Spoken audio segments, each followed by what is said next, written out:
What's up, you guys? Welcome to another episode here for Sharktober, as today we're going to be taking a look at one of my all-time favorite Batman movies, and that's none other than Batman Forever, released by Kenner in 1995. Now, I want to do a quick little backstory for these figures. We know that Kenner has made a buttload of Batman figures, and there's just so many variants, so many different Robins, so many different Batmans. And for this particular video, these are the only ones that I've acquired over the years, just because I wanted something a little more traditional and something more that we've seen in the actual movie. Now, some of these are actually figures that I've owned back in 1995, so you're going to see some nostalgia attached to them. But I do want to share that Batman Forever holds such a very nostalgic place in my Shark heart, just because I remember growing up in the 90s, my father took me to the mall and there was a store called the WB store. And if you know what that is, then congratulations, it shows your age. But if you don't, I'm deeply sorry, because that was one of the most greatest stores I've ever seen in regards to DC. Now, when Batman Forever was releasing in theaters around that time, the WB store had so much Batman Forever nostalgia and so much marketing for Batman Forever. I mean, you had posters, you had those frozen ice mugs, trading cards, you had apparel, and on top of that, you've had all these figures to kind of go off of, and you just were so excited to see Batman return in the theaters after so many years. And one day I hope to get the Batmobile, which will definitely complete for me this set. But I do want to mention that in the Batman Forever movie, you do see kids celebrating Halloween, where they go up to Alfred and they say trick or treat, and then Alfred gets knocked out from behind with the Riddler's staff. So this pretty much confirms that Batman Forever is a Halloween movie. So what better way than to talk about Batman Forever figures in the month of Sharktober. Alright, so up first, let's take a look at the main man himself, aka Bruce Wayne, aka Batman. Now this figure is just so damn fantastic. One of my biggest gripes about this figure, or the Kenner line, is that they've always sculpted these figures in such a weird dynamic poses, and it reminds me of McFarlane toys, but it's just one of those things where I wish they had articulation like on the elbows and knees, and I wish that they had better posability in the sense of we can actually play with them, because as a kid that always bothered me. But if you just look at the design of this entire figure, it looks absolutely incredible. The face sculpt of Val Kilmer, man, this one definitely hits the spot. It kind of does give you that Val Kilmer vibe, so that's so damn cool. And other than the ears, I always love when my Batman has those more longer ears. That's kind of my favorite version of Batman. Not really a fan of the short ones, but you can see there is some sculpting on the sides of the head. He does have the white eyes, which is so damn cool, and then the mouthpiece, not bad. All that looking pretty great. You can see that he has the Bat logo. It's all in black, and I think that they did create the Sonar version suit, but I unfortunately do not have that, so it's okay. But everything else looks great. You can see a lot more of the sculpting and detail there by the chest armor pieces. No bat nipples though, so that's great. You can see some nice muscle definition there, some blacks, and there will be some dust that the camera will be picking up. I did my best to clean it, but it is what it is. Otherwise, everything about it looks pretty good. I mean, the bat belt looks great with the gold logo, silver. The tones contrast as well against the black. You can see the bat blades there on the side of the gauntlets. That looks pretty good. Probably just like stiff plastic kind of on the rubber side, but a little bit of both, which is cool. And then again, one arm is straightforward kind of, and the other one is bending a little bit 90 degrees, so kind of unfortunate. And he does come with all these other accessories and weapons, but don't really care for them for now. You can see that it does have a nice shine to it, so it's like a little bit of a matte finish, which is so damn cool. Love the sculpting there within the legs and some nice muscle definition. Very nice, and the boots came out really well. And again, I really just hate the posing of these figures, but I really wish they did something about it. But that's why McFarlane Toys kind of give us his versions, which I think is probably a great upgrade from these. Otherwise, everything is pretty cool. You can see some more sculpting on the sides. Kind of have like, it has like a chrome finish to it, which is so damn cool. And then we can see that he does have a cape, which can be removed, and it's just like a sturdy plastic. A little bit bending here and there, but nothing too great. I wish a cloth cape would have been extremely ideal to give him that Batman gliding scene, but it's fine. And you can see some curves right there on the sides of the, or the cape, and then the cowl itself just looks so damn cool. So that is Batman. And up next, while we're on the topic of Batman, this is the actual Batman figure that I've used back in 1995, and I'm so happy that it's such in great condition, because I've used this Batman before I've gotten the first one that you just saw. This one was the one I played with as a kid, and man, oh man, I have had so many great memories with this figure. It looks absolutely awesome.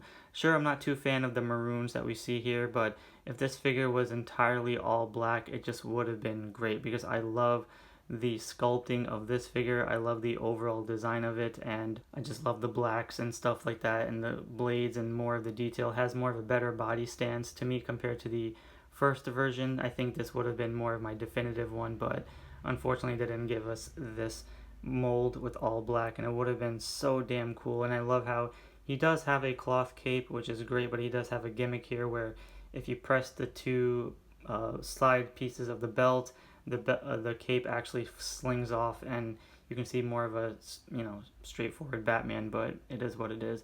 Otherwise, the design is so damn cool. Love the Bat logo. It's in yellow and black this time, and again, the maroons are all cool and stuff. It's kind of like skin flesh, but it's more just armor pieces. So because I'm kind of a perfectionist when it comes to Batman, and I'm not really a customizer, but I decided to buy another one of the same exact figure and just colored all the interiors of the maroons black, and you can just see how badass this looks. Now unfortunately I'm not a great customizer to change the logo, but otherwise you can see what I mean by if the figure was just all black, it would have been absolutely incredible. And this was a figure that I bought way later as an adult. I decided to color it black just because I wanted for my liking to see how it would really look like if we got in this figure in its traditional color scheme. And I gave him a separate bat cloth cape, which I don't really remember where I got this one from, but just to kind of give an idea to see how this figure would look. So just by looking at these figures, it just really reminds me of my childhood and how many times I played with this figure while the VHS tape was on in the background. And yeah, this just brings back so many damn memories I cannot express in words. And up next, we're going to be taking a look at the Boy Wonder, aka Dick Grayson, aka Robin. Now, this was surprisingly the first Robin that I actually owned as a kid, and I've always wanted the original Robin figure, but I had to settle with this one and never found the other one until years later. But there is a gimmick to this particular Robin where if you put him, I believe, in the water, his face, you can see, does turn black, and it gives him that mask. And like the other Batman figure, I wish that he had this pose, whereas it would have been very ideal with the other Batmans. And I do like this outfit though. This outfit is so damn cool. But real quickly, let's take a look at Dick Grayson's face. I mean, the Chris O'Donnell head sculpt is so damn cool. Great sculpting by the hair, face-wise, eyebrows, mouthpiece, all looks pretty accurate for a Kenner figure. I mean, for 1995, I'll let this one slide. It looks really great. The torso piece has more of the circus acrobat style outfits seen from the first half of the movie, where before Two-Face kills his parents. Therefore, you can kind of give it like a more modernish take on that particular scene. But he does have the green tights underneath with the maroons and blacks, and he does have two open hands, and he does come with all these other gimmicks and vehicles, I guess, or accessories, but I'm not using those. And the boots look really awesome. The laces, the high boots up to the knees. It's one of my favorite Robins, and if only they gave us the actual black mask over the head sculpt, it would have been even better. And he does come with a removable cape, the molded plastic, and has an arch right there looking really dope. And otherwise everything else is pretty straightforward, but it looks, and I just love how the bronze colors right here on the torso piece contrasts against the blacks and maroons. However, here's the real takeaway, is that they have actually given us a Robin figure in his actual costume, and this is really cool. It definitely goes in unison with the Batman figure that came out, and it was in a 2-pack, I believe. So this is what makes it so damn awesome, is just giving an actual Robin, Chris O'Donnell, with an actual mask. And he's got the Robin suit with the chrome green and then the maroons. He's got the Robin logo there, as Alfred stated. And then we have all the other gauntlets and stuff, the padding. I do hate the posing of this figure because his fist is facing the other way. Very unfortunate. But the legs and all that looking awesome. He doesn't have the detail of the boots as the other one did, which is extremely unfortunate, because had they given the detail of this figure on this figure, it would have been a 10 out of 10 knockout of a figure, and the posing would have been a lot better. But they kind of, mixed and matched so many different variations, and it's so unfortunate. I mean, just look how great these figures look together. I mean, it's just so damn cool to finally see Robin, on the big screen, which was a huge deal for a lot of us Batman fans.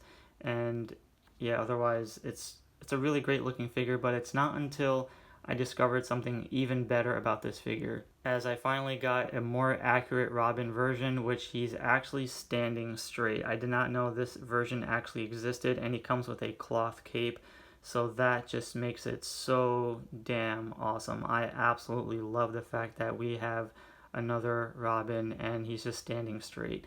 And the whole detail and design is really just the same thing. There's really no changes here, but I just love the fact that he's standing straight, because now I can include him with this particular Batman, and that kind of looks really, really awesome. But if you're not really a fan of this, then you still have the option to do these two figures together where they're standing kind of like in that dynamic pose. But again, this is not my favorite style, and it's just, I mean, they look really fantastic together. It's just, I wish they were standing more straight. So if we just remove this Robin and then put this Robin, now that's what I call Batman and Robin. However, growing up as a kid, these were my two Batman and Robins that I played the hell out of as a kid watching the VHS movie. Therefore, this is where my nostalgia holds up very high, because I just played the shit out of these figures. And the fact that they're in such a great condition, I mean, holy crap, I'm just so happy that I have these. And this is just reminds me of the movie more than the other figures, because I've had these since 1995. So before we move on to the villains, these are the three Batmans that I own from Batman Forever, and these are the three Robins that I own from Batman Forever, and they're all great in their own way, but I just love the one in the middle. So up next, we're going to be taking a look at Two-Face, played by Tommy Lee Jones, and this is quite of a departure from the actual cartoon that everyone loved, but it's really not that bad. I mean, they did give him the two different facial features, where he has the standard normal face, and then he's got the other, I guess you can say, burnt out pink face, which is fine. I mean, it looks decent. I mean, it's sculpted really well, and sure, it might be quite of a departure from what we've seen from the cartoon, yet it works in its own way. And I'm not sure if there's other variants out there, but this one kind of pays a little more homage to what the movie offers, and it does quite resemble Tommy Lee Jones, so that's really, really cool. I do love his suit, and we have one side which is just all black suit with the red tie and white undershirt. He does come with a coin, which is pretty cool, but I have it somewhere in my bin of accessories. And then the other side of the suit with kind of like that tiger print, he has like the gold with purples, and it's kind of odd, but it's fine. And he's got like a more thicker boot right there, which is kind of like that emo elevator shoes. Pretty cool, but it's kind of like a glossier purple finish. And he does have a gun on his left hand, which is non-removable, unfortunately, but the overall style of it is very simple, straightforward, other than articulation by the legs and shoulders and possibly the neck. There's nothing else to it. It's more just straightforward molding and sculpting. And it looks fine. I kind of wish it was just slightly more accurate to how the movie depicted him, but it's still as great as it can be, and I'm just so happy that at least I have a Two-Face in the collection. So I remember in the movie where Batman was literally sitting there in the courtroom, and then Two-Face got like acid thrown on his face, which is so damn funny. It's a solid figure. I mean, for a Kenner movie figure, it's so great. So I love it. So that is Two-Face. And last but not least, how can not save this one as the greatest Riddler of all time, probably. We have Jim Carrey, aka the Riddler. And even though it doesn't necessarily look like Jim Carrey, but it does have all the aesthetics of Jim Carrey with that smirk and smile, and it's so damn funny and cool. And I just love how he has the green eyepiece or the strap, which looks great. The orange carrot hair, the happier, giddier facial expression looks so damn funny and cool at the same time.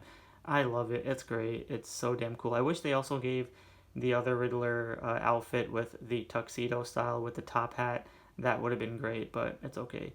The rest of the body we can see here is just all molded plastic, sculpted on with a regular stance with the black question marks and then the green spandex that we've seen throughout most of the movie, which is so damn cool. Shoes is fine, but the real highlight here again is just the fact that it's just all green with the black question marks, and they're just placed scattered throughout the entire body. And then he has his question mark staff. I love this one. It's a little bit difficult to have him pose in the hands just because it comes off a little bit too easily, but if you kind of shove it in there, it'll be a little bit snug fit, hopefully. Otherwise, the staff looks really cool. It's kind of like a bronzish color. So that is Edward Nygma, aka the Riddler. Alright, you guys, I want to thank you all for watching. Be sure to give a like and subscribe for more reviews during the month of Sharktober, and I'll talk to you all in the next episode.